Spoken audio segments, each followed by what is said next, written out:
Be careful how you use it. I like the bullet's exhaust better.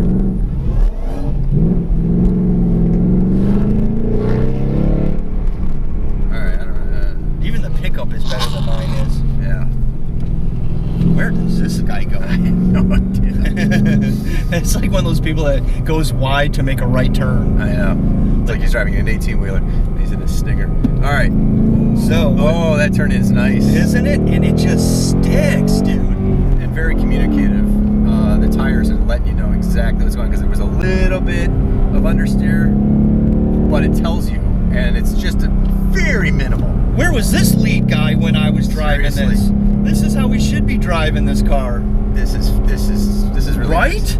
This thing nice. is just planted. It's very planted. I love the seats. Oh, the seats are awesome. They hold you in. The brakes are good. The transmission's good. The clutch is great. You know, I think I kind of like the way my clutch was a little bit better, because it's a little bit stiffer than this. This is a little too light, but still. It sounds great. But I mean, the confidence you get in this thing, right? Like, you're not concerned about the back end one bit. No, there's too much rubber, and there's not enough torque. That's one nice benefit about not having a ton of torque. Right. Is that if you get on it, it doesn't just spin. It doesn't want to spin you out. Oh my God, dude! It's like night and day. And this, like I said, this suspension setup. Oh, that noise! Oh, that noise! That's a nice noise. And they picked a great last car, because the last time we went out, that Hellcat couldn't keep up with 800 horsepower. Well, but we that's are not definitely, the car can't keep up. The driver can't keep up. we are. Let's be honest. We are definitely not holding up the rear of this thing. This thing would pass, I think, about everything, maybe except for that. I think that the GT, both. Well, GTRs. The GTRs. They would be a little quicker around. Right. But the Kia we would pass. The Lexus LC we would pass. Yeah. This, I mean, it is. It's ridiculous. It goes exactly where you point it. The brakes are awesome. And it's like they always are in Ford always had great brakes. But yeah, I mean, it the likes turning, to rev. it's so effortless. Yeah, and it likes to rev. It definitely likes Yeah, these Coyote engines, they love to rev. Now, they don't like it down low, because there's no power down there. Yeah. But you keep the revs up. Ford has never been a torque monster engine. They're a high revving engine. Shifter works pretty good. Yeah, I mean, the transmission is a nice upgrade.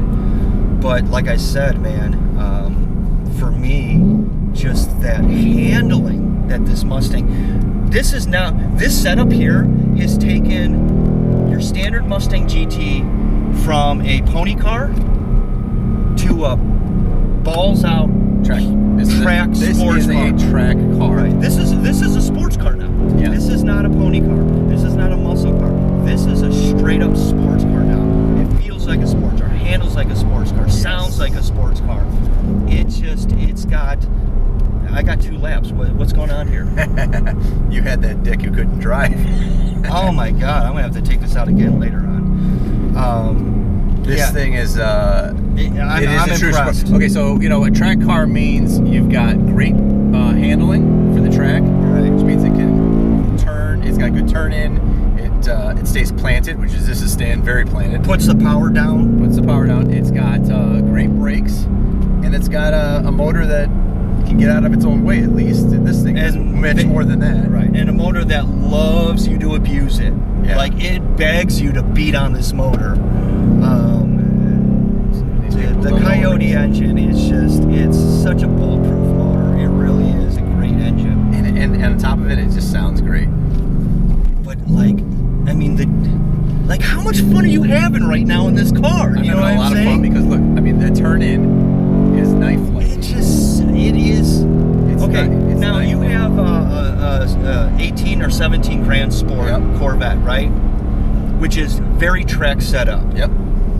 And you've driven my 15 on a racetrack. Yeah. How does this compare now? This is so much closer to the Grand Sport, yeah. right? Totally. I mean, this is. It's because the turn in, the steering is spot on. It is absolutely really spot is. on, and turn-in is crisp, and it's right there, and you've got a lot of confidence that the rubber under your car is holding you in. You don't have to worry about that you're oversteering, understeering. Now, a lot of that has to do with the tires that comes with this. You know, those Pilot. I mean, that definitely helps. I mean, that, you know, that's the Grand Sport's magic formula. Yeah. Better brakes, bigger tires, and that's pretty much what makes a Grand Sport a Grand Sport. Right. But now listen, if you were to put a good set of like street comp tires, you know, like a Mickey Thompson or a Nito or something on here, right? Mm-hmm. I still think the way this car's set up, it's gonna perform awesome. Yes. You know what I mean? It's not just the tires. Let's not forget that magnetic ride is really. Oh yeah, it